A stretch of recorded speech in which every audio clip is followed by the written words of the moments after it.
Chapter 6. Don't do this, please. Vicky opened her eyes at the sound of her father's voice.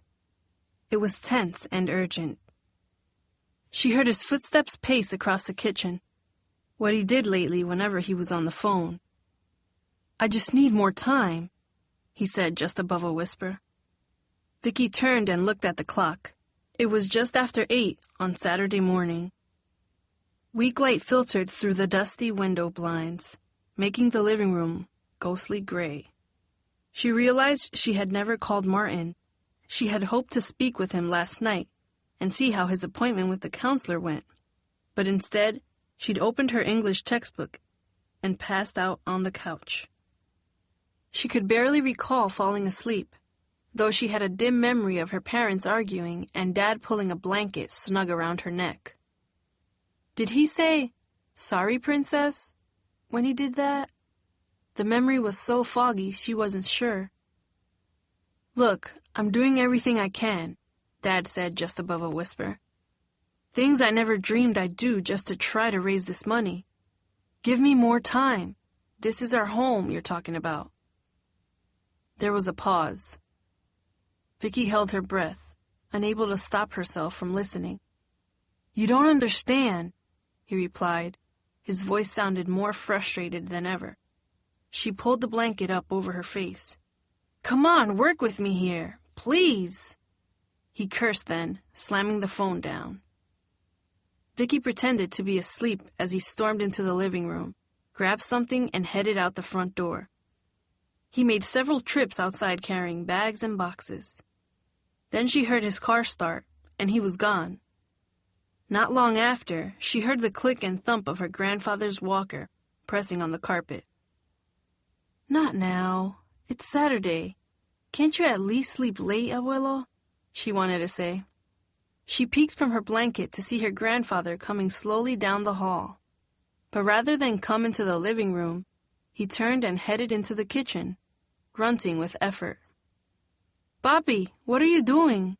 Mom asked, following him from her bedroom. Her eyes were blotchy and swollen, as if she hadn't slept at all the night before. Just go sit with Vicky and I'll make breakfast, she said. No, he barked. I'm tired of sitting. Her mother shook her head in frustration. She looked exhausted. I'll help him, Mom, Vicky said, stretching and getting up from the sofa. Mom retreated zombie-like to her room as Vicky dragged herself to the kitchen.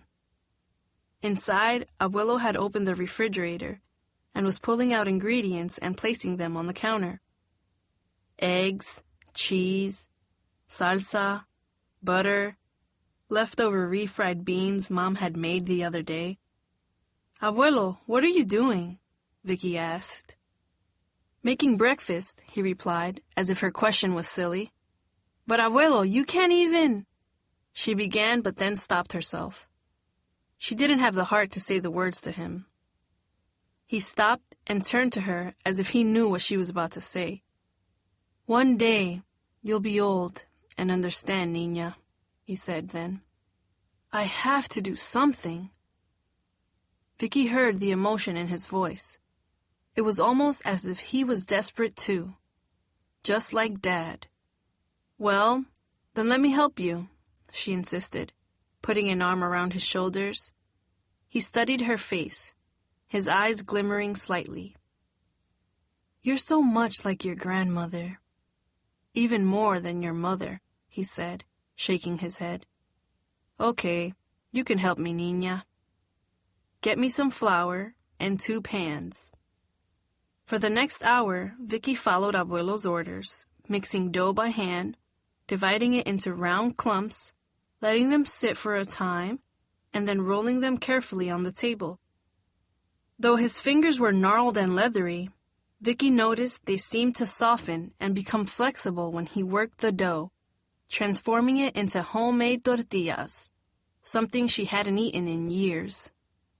Not too thin or they break, he explained as she followed his example. With his help, Vicky heated the tortillas, covered them in scrambled eggs, salsa, and refried beans. He even taught her how to make fresh coffee for Mom. "What smells so good?" Danny said, walking into the kitchen while Vicky was setting the table. "Abuelo made breakfast." "For real?" Danny looked astonished.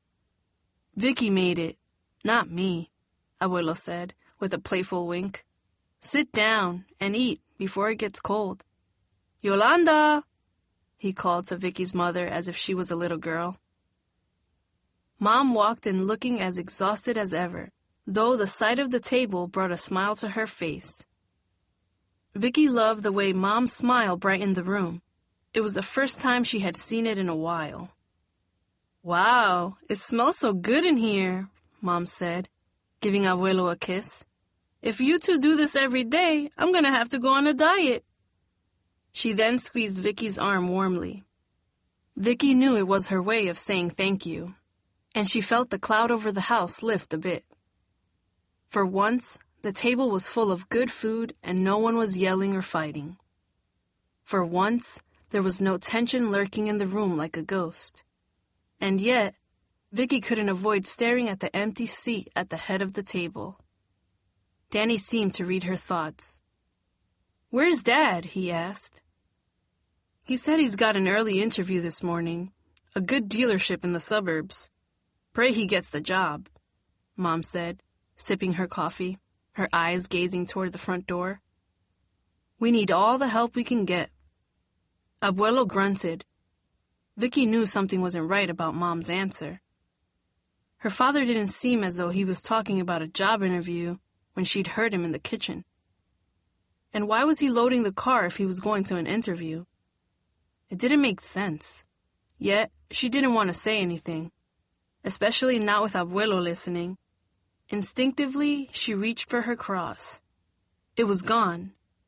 She ran her hand along her neck and realized that the whole chain was missing. Had it broken? Maybe she had snapped it when she was cooking. She looked in her seat and then back at the kitchen floor. Nothing. "What is it, Vicky?" said Mom. "My necklace. It's missed. Ring!" The kitchen phone blared like an alarm clock. Abuelo dropped his fork. "Ay, Dios mío!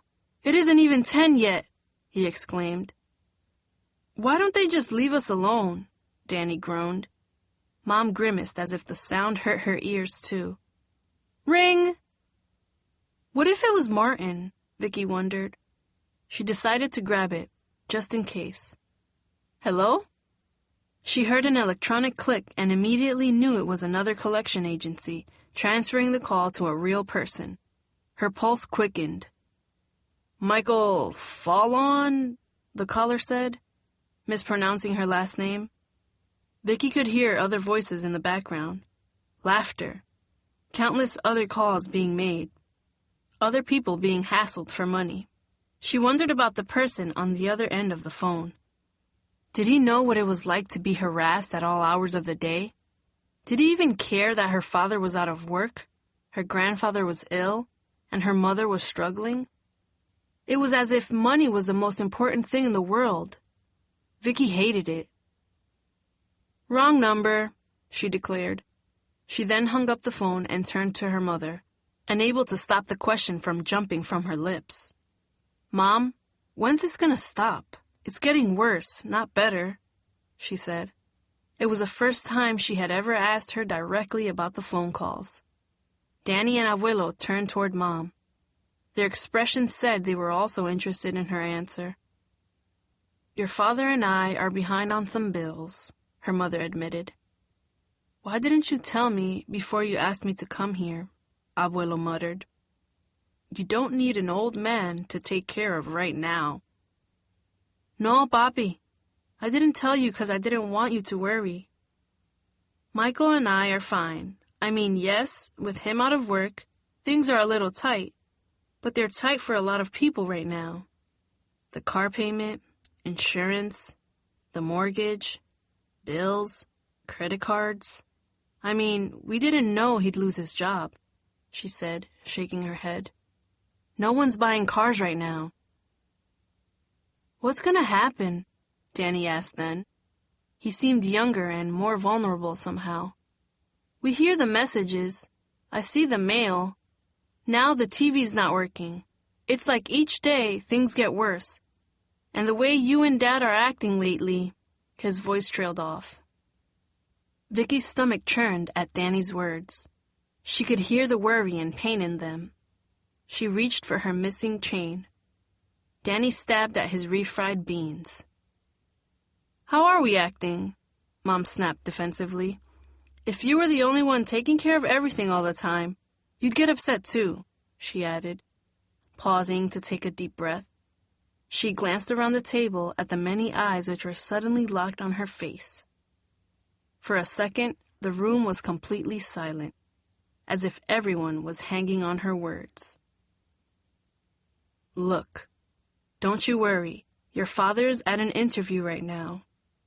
Sooner or later, something is going to break for him. You'll see. Until then, we're just going to have to sit tight," Mom said. But her voice was hollow, as if she didn't fully believe what she said. She raised the coffee cup to her mouth like she was trying to hide behind it. The sight gave Vicky a chill. Abuelo looked as if his breakfast had upset his stomach. "Enough about this. These things are for your father and me to worry about. Not you. Your job is to keep up with your schoolwork, okay?" Mom said, her voice sounding forced and unnatural. "How are the plans for Teresa's quinceañera coming along? Did she pick out her dress?" Danny rolled his eyes and got up from the table. Abuelo watched him go. So did Mom, though no one said anything. Vicky wanted to get up too. More than anything, Mom's assurances made her more worried, not less. The last thing she wanted to think about was Teresa's stupid party. "I have no idea," she answered, watching Danny escape to the living room. "I'm not going." "Not going? Why not? The two of you are best friends." "I'm just not going, okay?" Vicky snapped. She wasn't about to mention the money issue or Teresa's problems with Martin. It was bad enough without Mom getting involved. "It's not about your quinceañera, is it? You know, if money wasn't so tight, we'd have had a big—" "No, it's not that, Mom. Just forget it, okay?" Vicky said, feeling a wave of resentment. She got up from the table and took her plate to the sink. "Where's my game box?" Danny yelled from the living room. "Huh?" Vicky said. "Did you take it?" he asked accusingly. "What are you talking about?" "My game box. It was here yesterday, and now it's gone. Someone must have stole it." "No one stole it," Vicky replied. "How could that happen? Someone's always here. And if someone stole it, I would have heard it. Remember, I was sleeping on the couch." As she spoke, Vicky remembered what she had heard earlier, the sounds of her father taking things to his car. A chill raced down her spine as she remembered his conversation. "I'm doing things I never dreamed I'd do," he had said. Did that include taking things from their house? Is that what Dad meant? The questions tumbled through her mind. "Maybe Dad took it," she said. "Dad? Why do you say that?" Mom asked, her eyes suddenly stormy. "I heard him this morning when he left. He took a bunch of stuff to the car." "I thought you said he was looking for work today," Abuelo said in Spanish. "That's what he told me." Mom pushed her plate away as she spoke. "You mean Dad stole my game box?" Danny exclaimed, his voice a mix of hurt and outrage. "He didn't steal it," Mom said a little too forcefully. "If he took it, there was a good reason." "Yeah, right. My games are gone too," Danny blurted, rushing to his room and slamming the door behind him. Abuelo mumbled a prayer in Spanish. In the distance, Vicky could hear Danny's drawers opening and closing. He emerged a minute later, dressed in jeans and a black t-shirt. His backpack hung on his back. "Where you going?" Vicky asked. "Mario's," he said, racing for the door. His eyes were puffy and pink, as if he had been crying. "For what?" Vicky asked. But he ignored her, dashing out as if the house was on fire.